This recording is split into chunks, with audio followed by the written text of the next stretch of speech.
નમસ્કાર, જય હિન્દ, જય ભારત. હું યુવરાજસિંહ જાડેજા. સમાચાર મળી રહ્યા છે કે નીટ 2026ની જે પરીક્ષા હતી એ પેપર લીકેજને કારણે રદ કરવામાં આવી છે. સૌપ્રથમ તો આ નિર્ણય આવકારીએ છીએ, પરંતુ એની સાથે સાથે પ્રશ્ન પણ કરીએ છીએ કે ક્યાં સુધી આપણે પરીક્ષા રદ કરી રાખશું. શું પરીક્ષા રદ એ એકમાત્ર જ વિકલ્પ છે?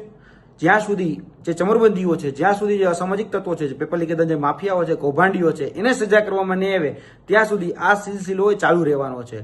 એટલે આ માધ્યમથી અમારી માંગણી છે કે જે પણ પેપર લીકેજના જે માફિયાઓ છે, કૌભાંડીઓ છે, ભ્રષ્ટાચારીઓ છે, એને કડકમાં કડક સજા કરવામાં આવે. આ ભૂતકાળમાં પણ નીટની પરીક્ષાના પેપરો લીક થયા છે. તેની સાથે સાથે ગુજરાતની અંદર 2014થી લઈને 2024 સુધીમાં 34 પેપર લીક થયા છે. કેન્દ્ર સરકારના એસએસસી ના હોય, આરઆરબી ના હોય, આઈબીપીએસ ના હોય, એ પેપરો પણ લીક થયા છે. એનટીએ જે પરીક્ષાઓ લે છે, ખાસ કરીને ગુજરાત હાઈકોર્ટની હોય કે નીટ જેવી પરીક્ષા કેન્દ્રીયકૃત પરીક્ષા હોય, તો તેના પણ પેપર લીક થઈ રહ્યા છે. આ છાસવારે બનતી જે ઘટના છે એમાંથી ખરેખર બોધપાઠ લેવાની જરૂર છે. જે સિસ્ટમ છે એ સિસ્ટમને ફૂલ પ્રૂફ બનાવવાની જરૂર છે. અત્યારે જોવા જઈએ તો જે ડિસ્ટ્રીબ્યુશન સિસ્ટમ છે આખી જે એક ક્યાંક ને ક્યાંક કોલેપ્સ થઈ ચૂકેલી છે. કોઈ જગ્યાએથી અલગ અલગ મોડસ ઓપરેન્ડીમાં જાણવા મળે કે ભાઈ પ્રિન્ટિંગ પ્રેસમાંથી પેપર લીક થઈ ગયું, કોઈ જગ્યાએથી જાણવા મળે કે સ્ટ્રોંગ રૂમમાંથી પેપર લીક થઈ ગયું, કે કોઈ જગ્યાએથી જાણવા મળે કે ભાઈ જે તે વિદ્યાર્થીઓ પાસે સોશિયલ મીડિયામાં પેપર આવી ગયા. આ જે મોડસ ઓપરેન્ડી છે એની ઉપર ખરેખર કામ કરવાની જરૂર છે.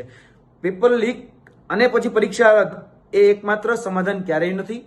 સમાધાન એ છે કે આની ઉપર જે પણ કૌભાંડીઓ છે, જે પણ ભ્રષ્ટાચારીઓ છે, જે પણ ચમરબંધીઓ છે, એની ઉપર સકંજો કસાય. એ બે લગામ બની ગયા છે. ખરેખર એની ઉપર લગામ કસાય ત્યારે એ ખરેખર આનું નિરાકરણ એ શક્ય છે.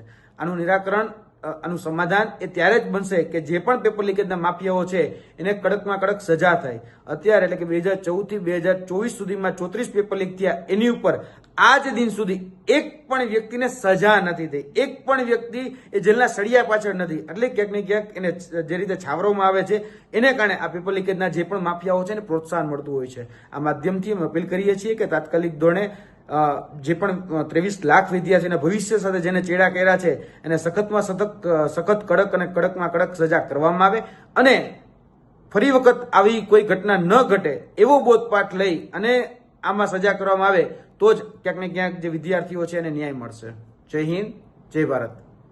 આવા જ ન્યૂઝ જોવા માટે તમારા પ્લેટફોર્મ એવા yournews.com સાથે જોડાયેલા રહો. લાઇક, શેર, ફોલો અને સબસ્ક્રાઇબ કરવાનું ભૂલશો નહીં.